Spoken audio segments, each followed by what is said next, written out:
Boa noite, meu povo! Chegamos! Política de Quinta no ar. Estamos aqui mais um dia para conversar com um pré-candidato às eleições do ano de 2024.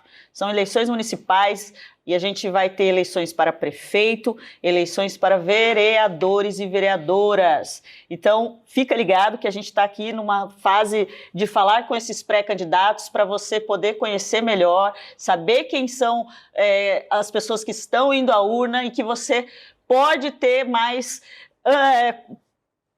proximidade com eles mesmo, para a gente poder votar consciente, tá bom? Essa noite a gente vai receber aqui, e eu tô super feliz de receber essa pessoa, porque ele é vereador em Campinas, ele está no 4º mandato dele. É um vereador que a gente tem um monte de coisa para falar legal aqui com ele dentro desse mandato, desse e dos outros 4 mandatos aí dos outros 3 mandatos que ele vem atuando em Campinas. Eu vou conversar essa noite com o Luiz Cirilo, vereador aqui de Campinas. Cirilo, posso te chamar de Cirilo? Aqui a gente chama assim, mais informal. Deve, fica à vontade. Então tá bom, Cirilo, eu quero te agradecer, viu, por você ter achado um espaço aí na tua agenda, vir conversar aqui com a gente no Política de Quinta, dar oportunidade pro eleitorado, para nossos telespectadores, de te conhecer melhor. Eu sei que você é um vereador que é bem atuante em Campinas, na Câmara, tá no seu 4º mandato. Obrigada, viu? Vamos conversar aqui, eu espero que seja um papo muito legal. Mariana, eu que agradeço, é um prazer. Estava na expectativa também de alinhar com você uma data, e eu não tenho dúvida que a gente vai bater um papo aí sobre Campinas, algo interessante aí para toda a sociedade. Eu também acho. Cirilo, seguinte, eu queria começar aí a falar com você, porque hoje a gente está gravando esse programa e a gente está no dia 4 de abril de 2024. Portanto, nós estamos ainda dentro do período chamado janela, que a gente tanto fala aqui quando conversa com pré-candidatos, né? Perfeito. E no seu caso, eu sei que já está agendado, depois de uma longa jornada política significativa dentro do PSDB, que você sempre esteve dentro do partido, eu sei que você está migrando dentro dessa janela para o Podemos. Olha, na verdade eu migrei essa noite, viu? Essa última noite, porque eu acho que subiu no Tribunal Eleitoral a minha ficha de filiação, então hoje eu já estou falando com você como filiado no Podemos. No Podemos. Então hoje o Cirilo já é do Podemos aqui em Campinas. Cirilo, eu queria saber o que foi que motivou essa sua migração para o Podemos e se você pudesse compartilhar com a gente aí o que influenciou essa sua decisão de mudar de partido agora nesse ano. Bom, Mariana, eu fiquei 15 anos no PSDB. Tá. Uma agremiação extremamente importante, uma agremiação formadora de altas discussões políticas, mas como tudo na vida tem um tempo que tem que encerrar um ciclo, eu entendi que agora era o momento. O PSDB, passa por uma reestruturação. É muito natural que alguns membros saiam, dando oportunidade para que outros valores entrem no partido, oxigenando. Isso é muito salutar em qualquer partido. E foi dentro dessas premissas aí que eu saí sem qualquer ressentimento, sem qualquer atrito com quem quer que seja. Como eu digo, né, saio pela porta da frente. Deixei grandes amigos lá. Também é um momento onde outros tantos saíram do PSDB e eu acabei me alinhando com aquilo que eu penso de política, com aquilo que eu pretendo fazer na política ainda, com o Podemos. É um partido novo, né? Um partido de 2016, e as premissas do partido caminham juntos com aquilo que eu ainda penso que é importante atuar na política. Mas essa transição foi até muito natural, porque a partir do momento que você está há 15 anos no partido, sempre surge a possibilidade de sair. E eu tenho sido muito cauteloso nessas decisões. Acho que nada de forma abrupta é uma coisa boa. Então, houve um amadurecimento, houve uma maturação, e tanto é que você disse o dia de hoje até, né, 4 de abril, eu estou quase que nos últimos 2 dias que antecedem o final do período de mudança de partido, então eu fiz a coisa com muita serenidade. Saio de um grande partido e estou indo para um partido grande também, né, mas que está em crescimento, e isso para mim é até um motivo de estímulo. Que bom.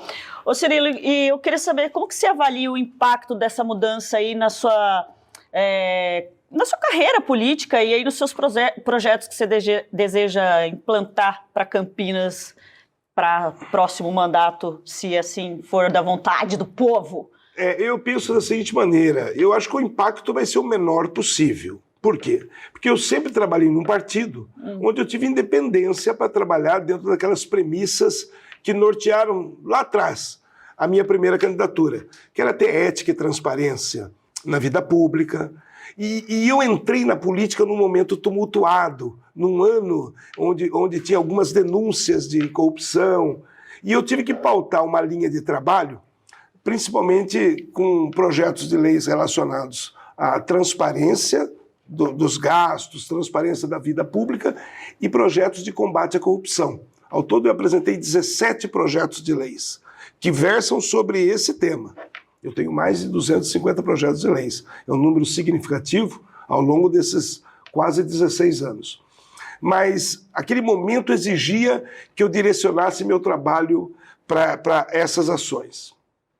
E hoje o Podemos tem como premissas também combate à corrupção e transparência. Então, vejo que não haverá muita dificuldade.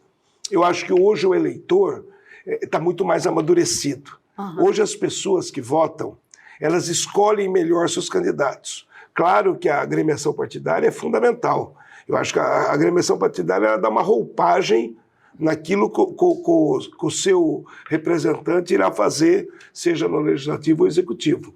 Mas é do próprio indivíduo.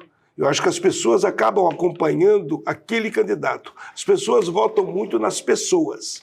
Claro, se for um partido que estiver dentro de um extremismo, talvez as pessoas possam também levar em consideração. Mas sendo um partido orgânico, onde as premissas principais de ética, transparência, conduta ilibada, venham a nortear o trabalho do vereador, acredito que há uma migração do eleitor, ele acaba votando na pessoa e não só no partido. Tanto é que os votos de legendas, salvo alguns partidos, o voto de legenda tem diminuído a cada eleições. Então, o eleitor está escolhendo candidato. É isso mesmo. Enquanto você falava, eu estava aqui pensando, eu não vejo mais o eleitor pensar em questão partidária, sigla. Né? A sigla para eles é importante, mas realmente ele vai observar a vivência, a experiência, a conduta, o mandato do candidato. E de uns 6 anos para cá ficou a polarização mais na direita e esquerda. É mais isso, né? E não tanto nas siglas partidárias, né? Eu acho que vai ser esse o norte dessa eleição.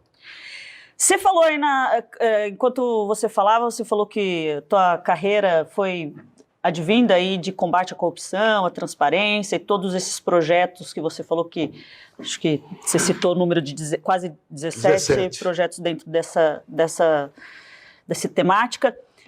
Qual que tem mais relevância para você aí dentro disso que você consegue pensar ou alguns que você consegue trazer à tona aí para a gente passar um pouquinho para refrescar na memória do povo? Mariana, a sua pergunta é extremamente inteligente e muito objetiva, mas eu exijo que eu faça o seguinte raciocínio. Todos os 17 projetos de combate à corrupção e transparência, eles acabam de alguma maneira se completando. Se você pegasse todas as discussões que eu discuti nos 17 projetos e fizesse apenas em um único projeto, teria uma lei extremamente extensa, cansativa, de difícil até utilização.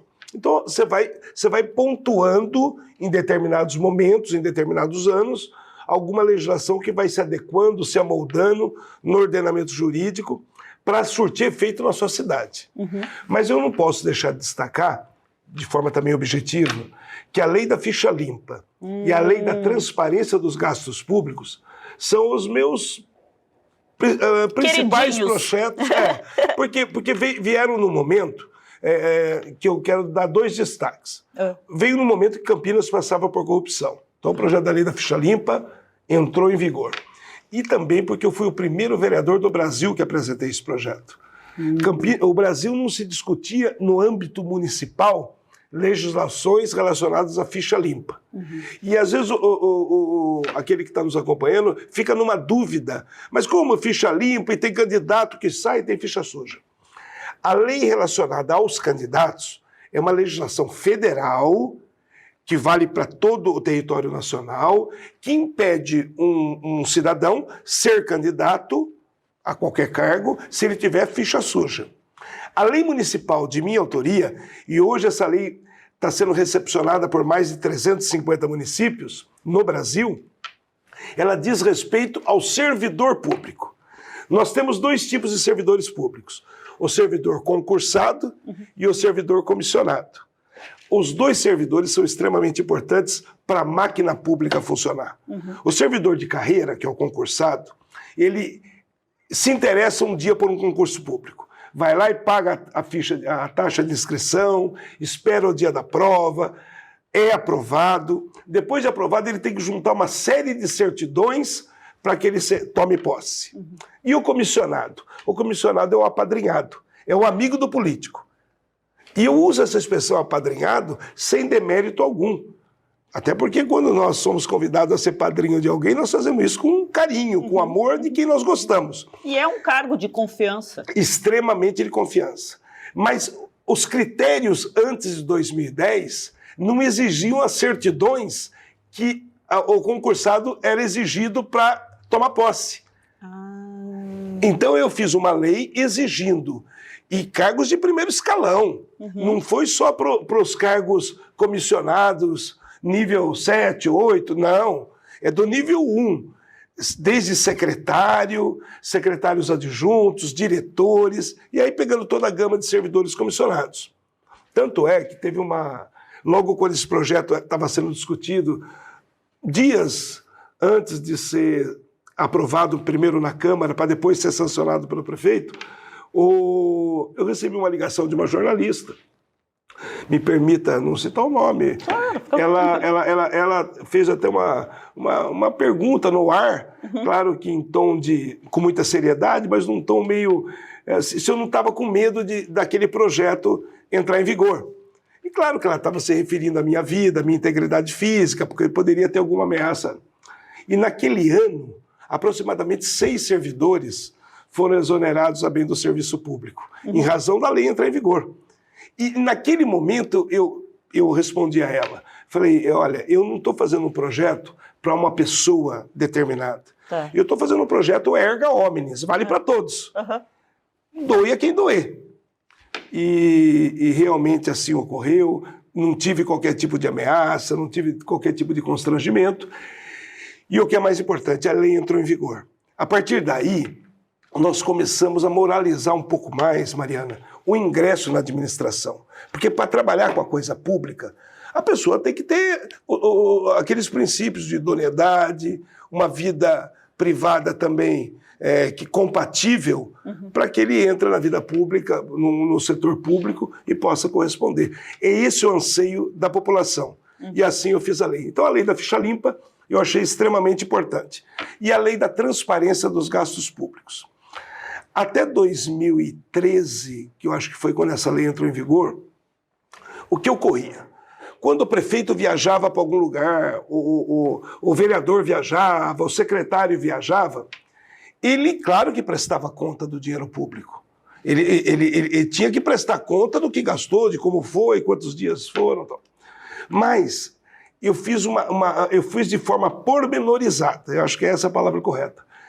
E o prefeito, secretário, vereador, qualquer servidor público que viajar em razão do trabalho, muito embora eu acho que o Google Maps, aí, a internet está tão atualizadíssima que a gente consegue viajar pelos sites, né? Mas há necessidade, às vezes, do contato físico, há necessidade, às vezes, de ver em loco determinada situação. Então, que vá. Mas a lei exige que o servidor voltando, ou o prefeito ou o vereador voltando, 30 dias depois, até 30 dias, melhor dizendo, tem que ser publicado no site da Prefeitura, no site da Câmara, no portal da Transparência, de forma pormenorizada, para onde foi, com quem foi, se gastou dinheiro com essa outra pessoa, claro, né? Com quem foi, quanto gastou de alimentação, quanto gastou de transporte. Sabe por quê? Porque é dinheiro público. E eu fiz essa lei porque eu assistia nessa época um telejornal e apareceu num domingo à noite aí um presidente da República. E eu falando presidente, não estou dizendo se é homem ou mulher, mas viajando para a Europa, mais precisamente para Portugal, e fazendo uma farra, com uma estadia em num hotel luxuoso, com vários quartos, vários acompanhantes. Eu acho que não precisava de tudo aquilo. Mas, tendo a lei no município, se o prefeito levar uma comitiva, que se explique depois porque levou tudo aquilo. Se o vereador quiser levar algumas pessoas, e se necessário for, ou ele pague do bolso, ou ele explique depois porque levou todas as pessoas para gastar. Dinheiro público tem que ser tratado com muita seriedade. Então foi dentro disso. Então, lei da ficha limpa e a lei da transparência dos gastos públicos norteiam os projetos relacionados ao combate à corrupção e transparência. Mas eu atuei muito em saúde da mulher, saúde do idoso, da criança, bem-estar animal. Eu consegui, ao longo desses 4 mandatos, diversificar em várias áreas da administração. Tá aí, vereador Cirilo, eu deixei ele soltar a voz agora e ele falou mesmo. Muito bom, Cirilo, gostei. Cirilo, deixa eu falar para você uma coisa. Você falou sobre a polarização entre esquerda e direita. Como que você avalia essa polarização e como que você se encaixa dentro desse contexto, se é que a gente... Porque é difícil, né? A gente está vivendo um momento mais acirrado no Brasil sobre isso desde as últimas eleições, onde ficou só essa situação, 2 nomes, direita e esquerda, e aí as pessoas começaram a dividir não só opiniões, dividir famílias, dividir amizades, e aí eu queria que você me falasse um pouquinho sobre isso na tua história, no teu contexto político, como que é que você entende e encara? Mariana, eu vejo o seguinte, há 20 anos atrás, 20 anos não é muito tempo para todos aqueles que estão nos acompanhando. Há 20 anos atrás, você perguntava para uma senhorinha na rua, e eu já era candidato, eu já estava caminhando para me candidatar a vereador. As pessoas, você falava de política, elas tinham um certo distanciamento. Elas não queriam falar de política. Uhum. Naquele momento também o Brasil estava no auge do futebol, nós somos um país que gostamos muito do futebol e tal. Então eu costumo dizer o seguinte, se a gente parar no tempo há 20 anos atrás, as pessoas na rua sabiam muito sobre futebol, sabiam a escalação da seleção brasileira de cor, e não sabiam o nome de ministro do Supremo Tribunal Federal. Era uma coisa muito distante. Hoje as pessoas na rua, independente da idade, independente da classe social, sabem nome, se não souber todos, sabem nome de alguns ministros do Supremo, e se pedir a essas pessoas para falar a escalação da seleção brasileira, sabe o nome de alguns dos principais, Neymar e mais um ou outro. Isso mostra, na minha opinião, um amadurecimento também das pessoas. Porque a política, ela mexe na vida do cidadão, de forma direta. Uhum. A política faz com que tenha escola pública eficiente, faz com que haja esgoto, saneamento naquela cidade. A política pública ela acaba ocorrendo para segmentos sociais que ainda dependem de uma gestão pública na área social. E as pessoas começaram a amadurecer quanto a isso. E isso é salutar. Nós tivemos de 6, 8 anos para cá um despertar da direita. E tudo isso fruto ao comportamento, penso eu, com todo respeito, mas com o comportamento da esquerda. A esquerda assumiu o poder, teve no governo Lula um governo tumultuado sob o ponto de vista jurídico, sob o ponto de vista político, porque as coisas se misturaram, né? E acabou o seguinte, acabou despertando um furacão aí, despertando um gigante adormecido, que era a população, que começou a se posicionar. Concordando com o Lula, era a esquerda. Discordando do Lula, se posicionou-se como direita. E aí surgiu um político Tudo é momento, e tudo é oportunidade, tudo é a hora, né? Uhum. Surgiu um político, como eu falei o nome de Lula, não tenho dificuldade de falar o nome do Bolsonaro, que foi o grande líder desse movimento aqui no Brasil. E esse líder da direita, chamado Bolsonaro, ele pegou uma fatia muito grande de quem? Do PSDB. Porque o PSDB era o protagonista, junto com o PT, dos grandes embates políticos nacional. O PSDB começa a sair do cenário principal, ficar mais como coadjuvante, e o Bolsonaro entrou com discursos, com propostas, com temas totalmente diferentes da esquerda. E as pessoas começaram a se posicionar. O ruim de tudo isso, você falou bem em determinado momento, a discussão saiu do campo só político e entrou no campo pessoal. Você vê que ocorreram casos de familiares perderem, estremecerem o relacionamento, amigos perderem a amizade. Eu acho que hoje começa a ficar um pouco mais diluído. Por quê? Porque a discussão acabou? Não. Porque a população começa a amadurecer também um pouco de direita e esquerda. Você é de esquerda, você é de direita, a pessoa é um ser humano comum. Vamos discutir num alto nível, na discussão de ideias e propostas, qual é o que defende melhor o assunto. E vamos votar de acordo com as nossas convicções. Nós temos que dar liberdade para os posicionamentos ficarem expostos para que a gente tome uma decisão livre dentro de um país democrático. Então eu acho que ainda esse ano, e não sei se isso vai ocorrer, a interrupção tão cedo, mas isso é salutar. Nós temos que discutir. Eu acho que direita e esquerda são lados políticos e tem que cada vez mais agora sedimentar o que diverge a direita da esquerda, o que pensa um político da direita ou da esquerda sobre determinados temas. Eu acho que nós temos temas importantíssimos que precisam ser discutidos no âmbito nacional e acabam trazendo reflexo para o Estado e para o município. Mas eu acho que o assunto direita e esquerda ainda continua polarizado para essas eleições municipais.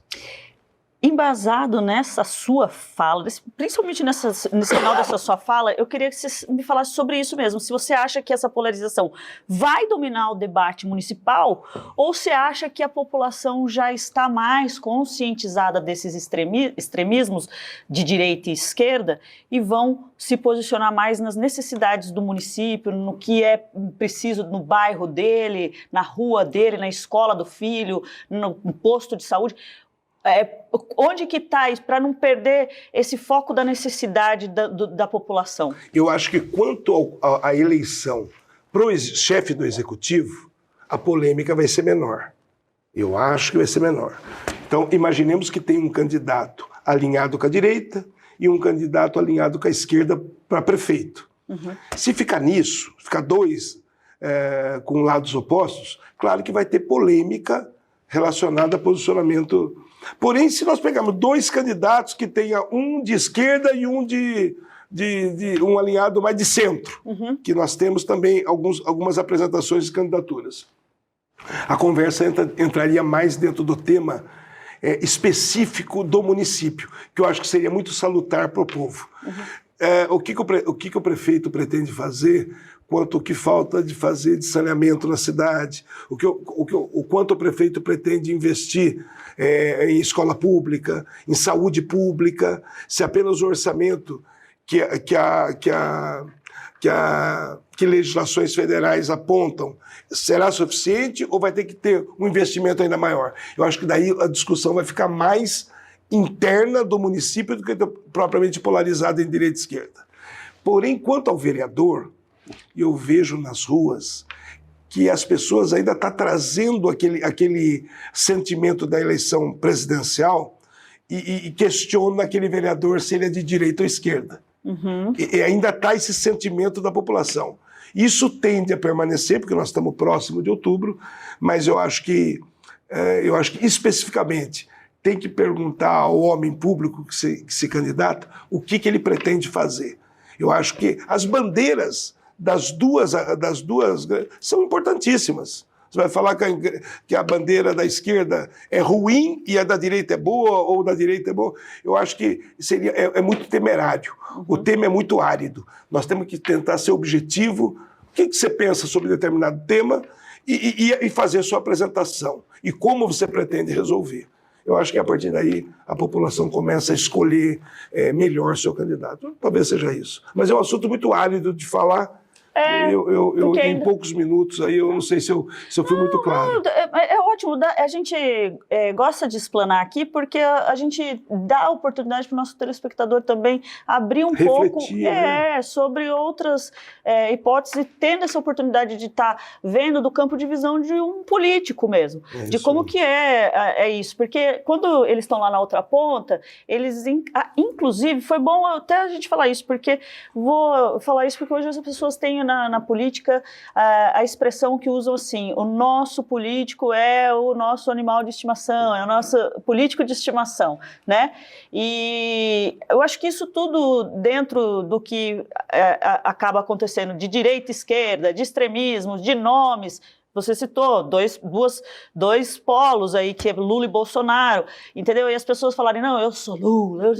Poxa, a pessoa tem que ser o que ela precisa na necessidade dela enquanto necessidade social, básica, dentro do que ela precisa, dentro do que ela vive. Então, é bom para as pessoas poderem refletir sobre isso. Se você me permitir, eu quero até pegar esse gancho, talvez a gente daqui a pouco mude o tema, mas eu acho que é o seguinte, qualquer dos extremos é ruim.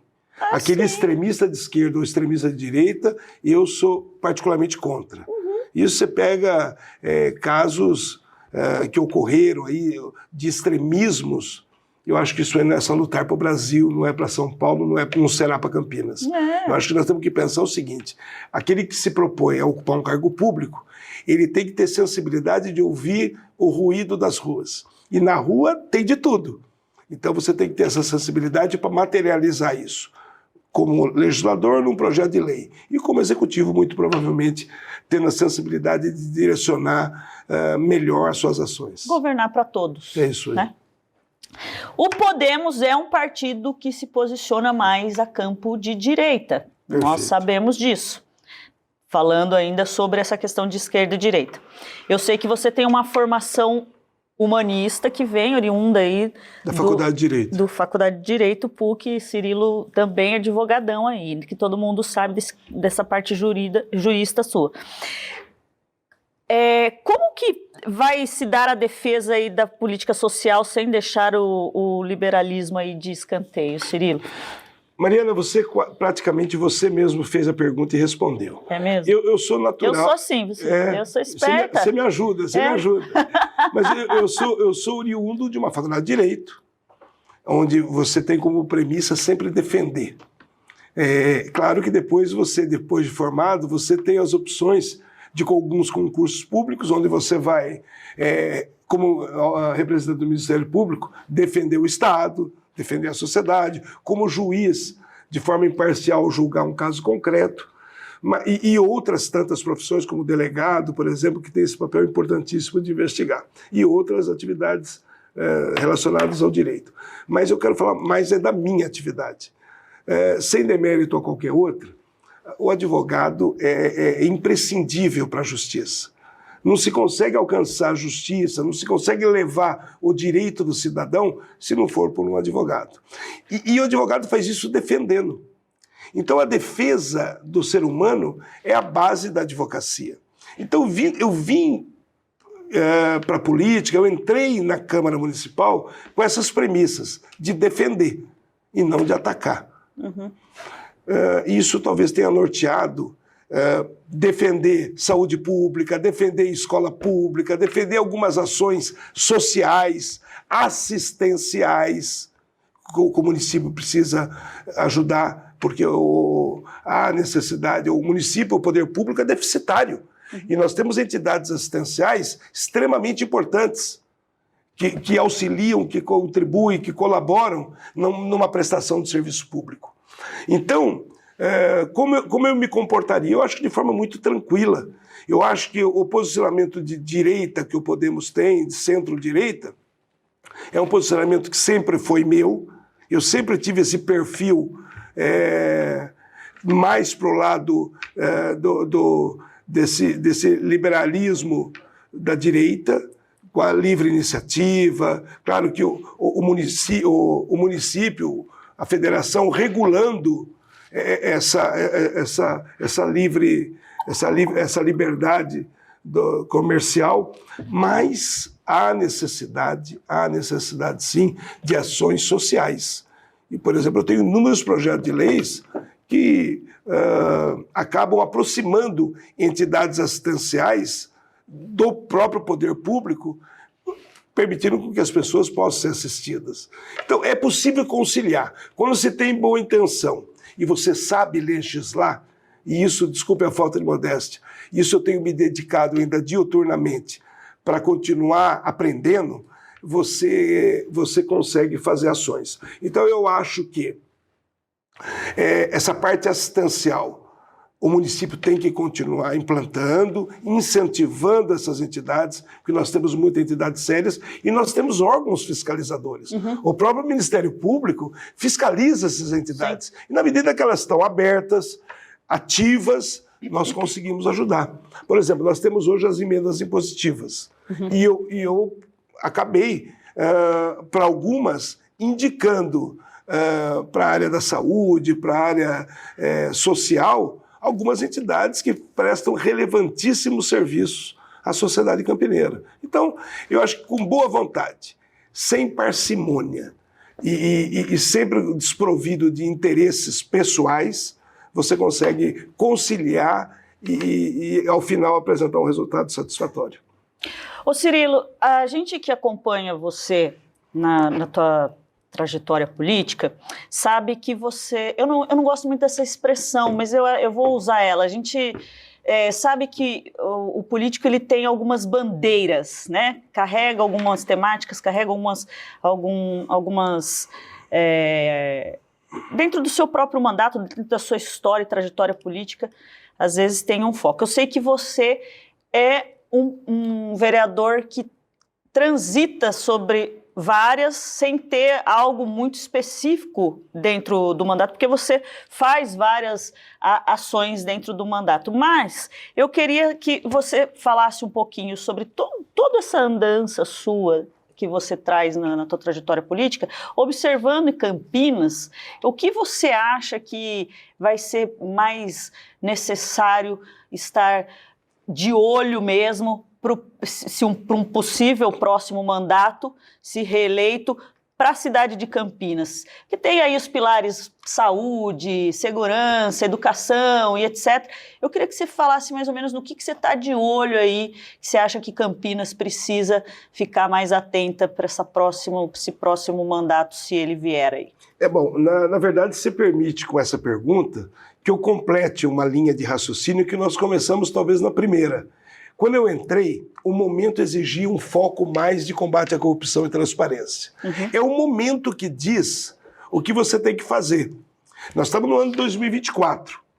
Se eleito, se eu tiver essa oportunidade novamente, o ano de 2025 vai dizer, é aquele momento que vai dizer para onde você vai caminhar com mais precisão. Mas hoje, por exemplo, eu procurei direcionar nesse ano de 2024 algumas ações sociais e também para uma ação pública, política pública, para jovens, no que se refere aos games, por exemplo. Mariana, eu fiquei surpreso. Eu já sou um sessentão, tenho 60 anos. Não parece, né? Não parece, parece Cirilo. 40, né? Não parece, Cirilo. Mas Poxa, eu vou falar para você. Depois eu mostro para você, eu vou confirmar. E eu estou sendo verdadeira aqui, não estou mentindo não, para te agradar. Mas para dizer para você o seguinte, eu nunca fui de jogo eletrônico. O jogo eletrônico nunca acompanhou a minha vida. Eu me lembro que, para não dizer que nunca, aquele Mario Bros, acho que é Mario Bros, há uns 20 anos atrás, eu ficava com meu pai, 15 anos, com meu pai ali, no almoço, a gente ficava ali rapidamente brincando e daqui a pouco ia embora e continuava a nossa atividade de trabalho, que era um escritório de advocacia. Mas era uma distração. Mas eu não acompanhei a evolução dos jogos eletrônicos. Literalmente eu não acompanhei. E você vê que hoje crianças, elas mexendo no smartphone, elas mexem com muito mais desenvoltura que nós. Sim. Daí eu procurei estudar um pouco, tudo é meio sem querer que as coisas acontecem. E apareceram pessoas que se aproximaram com essa bandeira dos jogos eletrônicos. E eu comecei a me inteirar um pouco mais do assunto. Hoje, Campinas, que tem uma população de aproximadamente 1.200.000 habitantes, hoje nós temos aproximadamente 400 mil pessoas que jogam esse joguinho no telefone. 400 mil, que vai de uma faixa etária de, para não falar 0 anos, 3 anos até 100 anos. Senhoras que trabalham em casa, nas casas, dentro do ônibus jogando. Isso a relato delas, dos motoristas. Então, hoje não tem faixa etária, não tem camada social. E o que precisava fazer?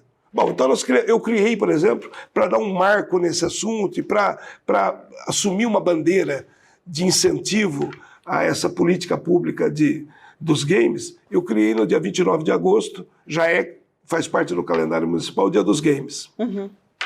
Estou trazendo para Campinas um tipo de atividade, inclusive tivemos uma reunião com o prefeito, com o vice-prefeito, no final de março, meio de março, tentando trazer incentivos para essa categoria, porque isso traz divisa para o município, traz dinheiro para o município. Se nós fizermos campeonatos, por exemplo, nos bairros, isso incentiva as crianças a participarem. Provavelmente, se não for na próxima Olimpíada, na outra, já existe uma grande discussão e aceitação de se colocar os jogos eletrônicos em Jogos Olímpicos. E o Brasil é um celeiro de grandes descobertas. Hoje nós temos grandes jogadores no Brasil que ganham dinheiro, inclusive, com isso. E pelo meu ponto de vista, onde eu me aprofundei, é um incentivo, inclusive, para combater, para retardar algumas doenças, como o Alzheimer, por exemplo. A pessoa que acaba se entretendo no jogo, claro, sem atrapalhar ela no serviço, sem atrapalhar ela nos seus compromissos do cotidiano. Ela acaba desenvolvendo, utilizando a mente de uma maneira que isso, clinicamente, já se provou que ela acaba retardando algum problema que possa ocasionar alguma enfermidade no cérebro, como por exemplo, o próprio Alzheimer ou qualquer outra enfermidade assim da cabeça. Então, é bom para o município que a gente incentiva os jovens a participar. É bom porque vem uma gama de investimentos para a cidade. Então, Campinas é pioneira. Campinas foi, há 40 anos atrás, 50, conhecida como a capital da oftalmologia. Eu peguei essa época, eu era meninão, Campinas era a referência da oftalmologia. Campinas tem 2 grandes universidades, que é a Unicamp e a PUC. E por lá passaram inúmeras pessoas nas mais diversas áreas, e se tornaram projeções em todo o Brasil. E continuam estando aqui a PUC e a Unicamp. Só que nós precisamos agora começar a fazer Campinas ser referência em outras situações. Já se fala, por exemplo, você fala que eu estou discutindo numa comissão que eu presido, que é de assuntos da região metropolitana, e eu começava a discutir, antes do governador, fazer o edital do trem, que vai sair de São Paulo, o trem metropolitano, que sai de São Paulo a Campinas, passando por Jundiaí. Mas, Mariana, essa discussão é só de passageiros. É super importante a discussão de passageiros. Vai desafogar a Anhanguera, Bandeirantes, quem vai pela Dom Pedro entrando ali pela Dom Pedro, em Guarulhos, vai desafogar. Mas e a malha ferroviária, que poderia ser também utilizada para o escoamento dos grãos? O interior de Campinas, esse grande interior aí do estado de São Paulo, produz muitos grãos. Esses grãos vão todos para o Porto de Santos. Vai pela malha rodoviária para chegar no Porto de Santos. Nós temos que aproveitar essa linha férrea que o governador já está incentivando. Nós temos que tentar fazer com que Campinas tenha um porto seco dentro da cidade de Campinas, ou no entroncamento da cidade de Campinas com Sumaré, com Hortolândia, para que haja um armazenamento desses grãos e de lá saia talvez um braço de uma linha férrea para o Porto de Santos. Isso é pensar para daqui 40 anos. Sim. Porque se você começar a discutir isso aqui agora, para você implantar, que nós estamos discutindo o trem metropolitano. Sim. Sabe, nós estamos em 2024. Daqui 10 anos, você vai poder ir num guichê e comprar uma passagem para utilizar o trem. É muito tempo. Envolve estudo, implantação, desapropriações, licitações, uma série de etapas. É só 10 anos. Você imagina se Campinas não discute para 2025, e esse tema eu quero também discutir, se porventura tiver a oportunidade de ter mais um mandato, discutir que Campinas comporte um porto seco na nossa cidade ou no entroncamento da cidade para receber todos esses grãos que vêm desse interior, que passa pela nossa malha aqui, que passa por nossa região e vai até o Porto de Santos. Então, isso gera emprego, isso traz recurso para o nosso município. Nós temos que pensar em trazer estrutura. O campineiro, se a coisa funcionar bem, Mariana, se não tiver corrupção, se tiver oportunidades, o campineiro sabe aproveitar. E quando eu digo campineiro, eu sei que você também é nativa, é campineira, nascida em Campinas, como eu. Mas quando eu falo campineiro, eu quero me dirigir também àquele que escolheu Campinas para morar. O paulista é trabalhador. Então, quando ele tem oportunidade, ele não precisa se locomover para outras regiões para ganhar o seu pão e manter sua família. Então, eu acho que o mandato seguinte, eu acho que qualquer dos segmentos, seja legislador ou executivo, ele precisa focar em trazer investimentos para a cidade. De que maneira? Com incentivo a jogos eletrônicos. Claro, vai ter dias, vai ter semanas, depois isso vai poder. Incentivo a ter um porto seco na cidade de Campinas. Nós temos que pensar nisso. Nós temos que fazer, de uma vez por todas na área da saúde, ter uma referência em Campinas no que se refere a um hospital de queimados. Nós temos o maior aeroporto de cargas do Brasil, que já está se tornando um grande aeroporto de passageiros. Sim. Você imagina, que Deus nos livre e nos guarde da minha fala, um acidente dentro da cidade de Campinas, um acidente aéreo. Como é que nós vamos, onde que vai levar essas pessoas? Então nós temos que começar a pensar que os problemas existem, que podem ocorrer dentro do limite do nosso território, e nós temos que estar preparados para resolver. Então Campinas está ficando grande em muitas coisas, e ela tem que pensar grande também para oferecer essa contrapartida para a população.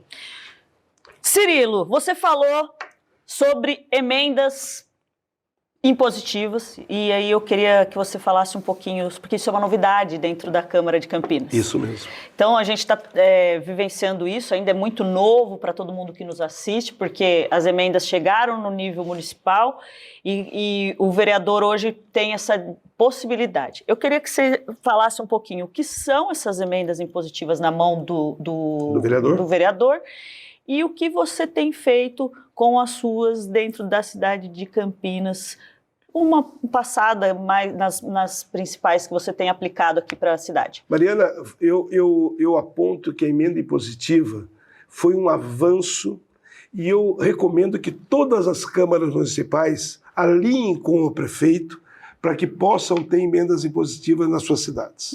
Por quê? Porque não onera em nada o poder público.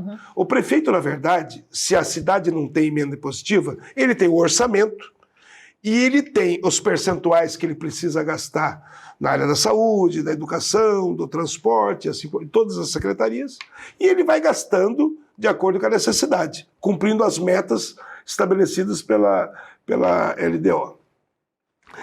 Agora, quando surge a possibilidade, isso é num acordo político onde o prefeito ele acaba abrindo mão de uma parte da receita do município e dá à Câmara Municipal a possibilidade da Câmara indicar onde alguns valores serão investidos. A Câmara não pega dinheiro na mão, a Câmara aponta.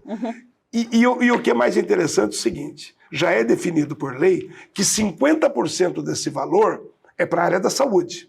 E os outros 50% você pode gastar nas mais diversas pastas. Esporte, educação, serviço público, infraestrutura. Você pode gastar de acordo com o seu mandato. de reivindicações da população. Eu, por exemplo, isso aí foi implantado em Campinas em 2022, no ano de 2023, eu mandei R$800 mil para o Hospital da PUC. Tá. Mandei, salvo o melhor juízo, R$400 mil para a maternidade de Campinas. A maternidade, inclusive, aliás, eu fui convidado pelos 2 hospitais no ano passado, porque isso foi de 2022 para 2023. Uhum. E eles adquiriram os equipamentos. Então você destina uma verba, então você destina 500 mil para determinado hospital. Eu destinei 400 mil para a maternidade de Campinas e 800 mil para o Hospital da PUC. Você destina, através de um documento, você direciona para que a Secretaria de Serviço Público adquira os equipamentos e mande para o hospital. Então você faz você acaba se aproximando do hospital e falando lá com o hospital, falando, o que vocês estão precisando?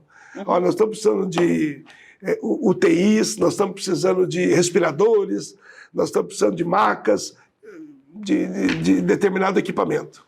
Você aponta à Secretaria de Saúde do município que determinado hospital está precisando de determinados equipamentos e que você está mandando verba para a secretaria adquirir e mandar para o hospital. Quando você vê isso acontecendo, é extremamente importante. O Hospital da PUC, ela atende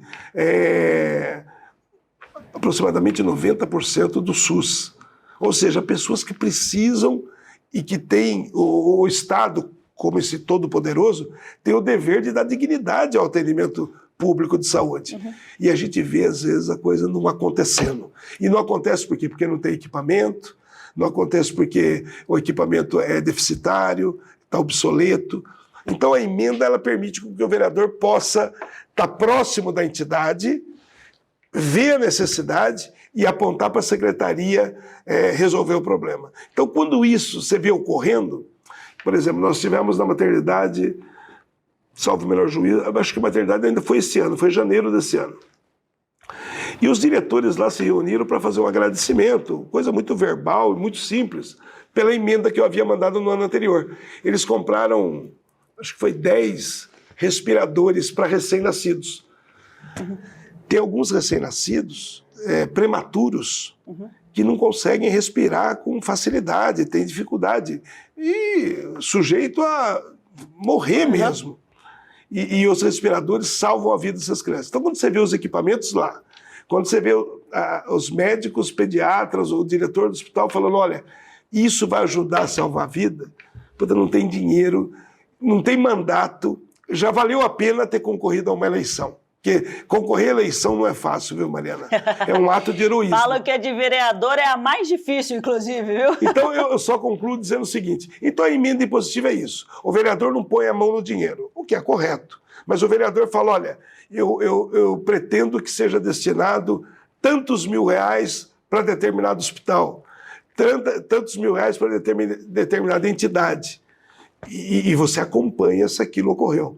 Então isso, quando você vê ocorrendo... E sem querer te interromper, mas eu não sei se você concorda, isso também dá uma descentralização, porque na Câmara de Campinas a gente tem 33 vereadores, são 33 vereadores e queira ou não, eles são cada um de um lado aí de Campinas. Então consegue ter essa amplitude de visão do que o prefeito talvez às vezes não consegue, porque ele é um só.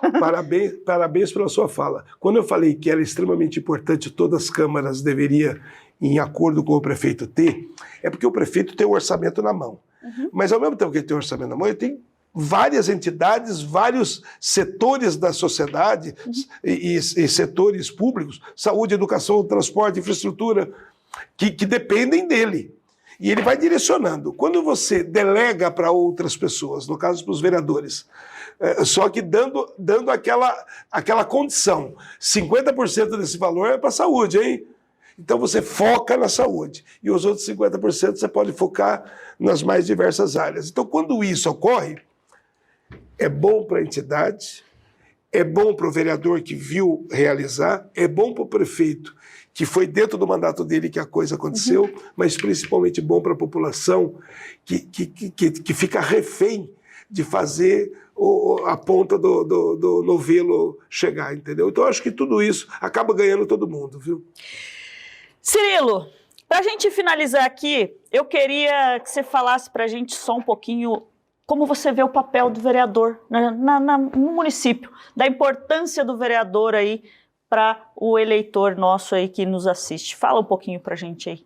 Bom, eu entendo que é extremamente importante. O papel do legislador é fazer leis e fiscalizar o prefeito. O vereador não tem outras funções secundárias. A principal do vereador é dividida em duas partes. Fazer leis, o vereador tem que fazer lei. Ele é legislador e fiscalizar o prefeito. Tem denúncia? Precisa fiscalizar. Hora ou outra acontece uma denúncia.